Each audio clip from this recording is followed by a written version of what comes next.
I don't think I'm going to make many new friends with this video, as I'm about to wave the red flag in front of the sacred cows of 5th edition, the Warlock. I know what you're asking now, 5th edition players. What, are you retarded? But hear me out. The Warlock as it stands has multiple issues. Glaring issues. It serves mainly as the min-max setup for other charisma casters. A small section of obviously superior options dominates the abilities it does have. The game mechanics do not mesh with the fluff. Its internal abilities break down after a certain level because all the cool stuff is acquired early. That's part of the problem with the lack of high-level play. There's nothing to look forward to. That's not an issue with the Warlock. That's a major problem with 5th edition. But how do you fix the class? Can you fix it? I'm Mr. Welch, and today we're ordering off the menu. All the menus. But first, a relevant tangent. Remember 3rd edition? Not 3.5, 3rd. The one without the period. Remember the Ranger?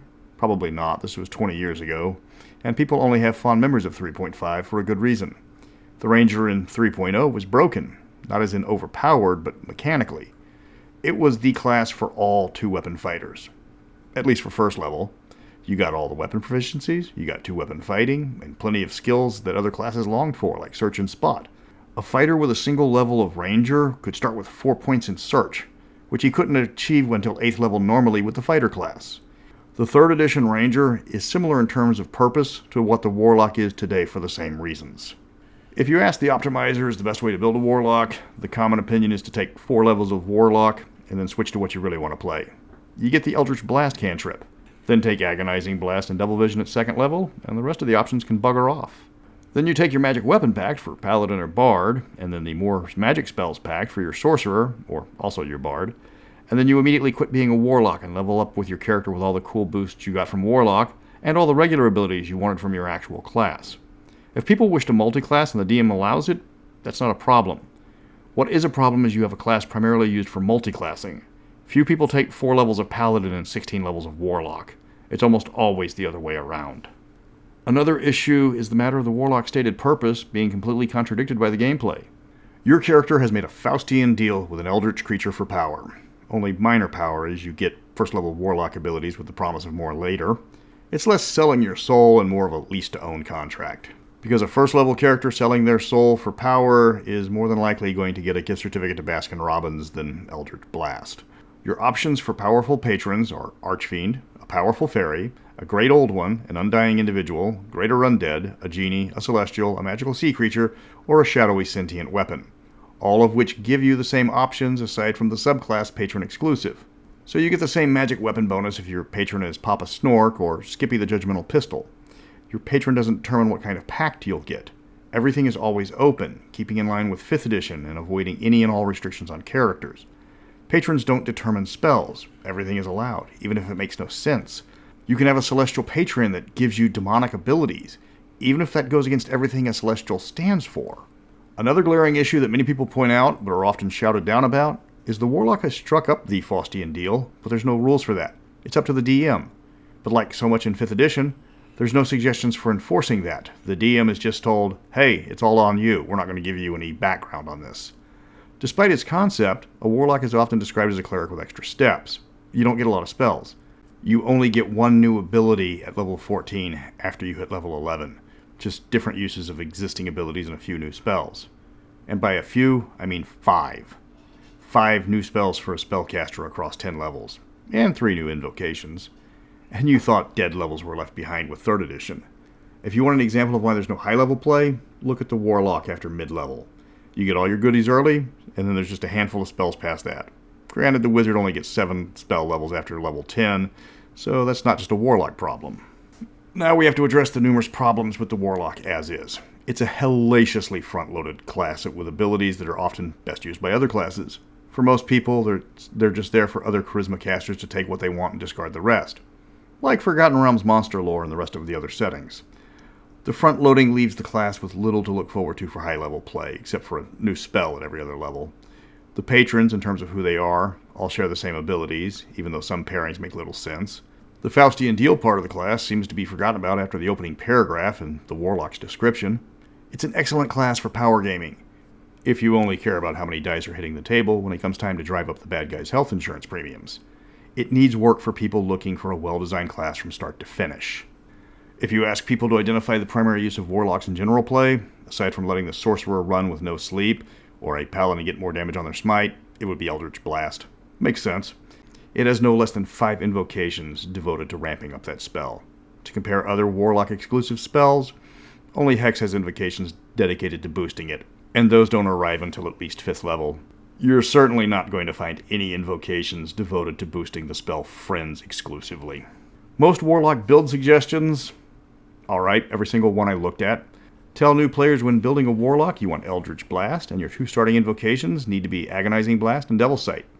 Every one, without exception. From popular YouTubers, random Reddit posts, numerous character build posts on various D&D sites, this guy I may have drunk called at 3 o'clock in the morning. When someone is chosen to the exclusion of everything else, it's either too powerful, or other options are too weak, or a combination of both. Even the people gung-ho on this build admitted when it comes to the warlock, the designers created Eldritch Blast and took the rest of the day off. It's not possible to fix the warlock like we did the barbarian. The class is so tied to a specific spell and a set of invocations, you would need to rewrite the entirety of it to give it more diversity and options. If a particular option is almost always the best one, players will use it. If you can constantly do 1d10 plus 5 force damage with your spell that can be spammed, why aren't you using it? Especially at higher levels when you can fire it more than once. Then you can combine the Spell Sniper feat with the Eldritch Spear invocation for a range of 600 feet that ignores cover. Just be glad it doesn't combine with Sharpshooter. Why the hate on Eldritch Blast?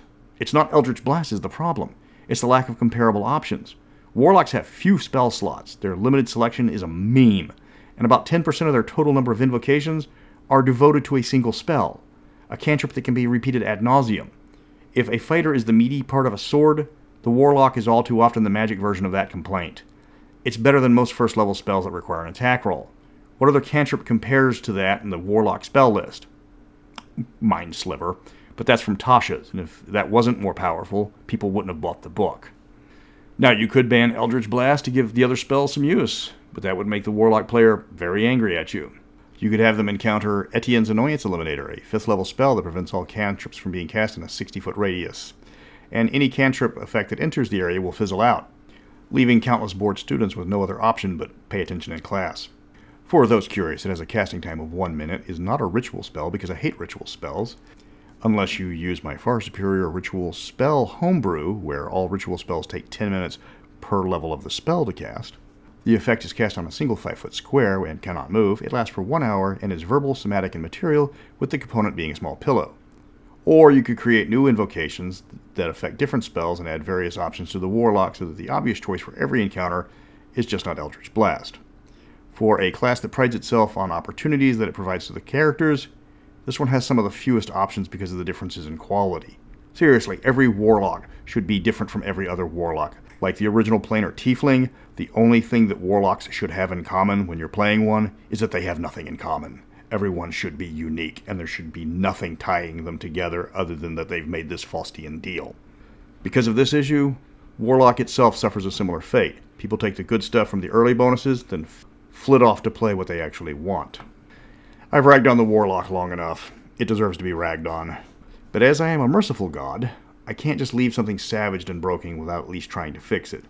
But it's not like the Barbarian, where you can take the crutch mechanic, give it to a single subclass, and create a new and better thing for people to play. The Warlock issues are both thematic and mechanical.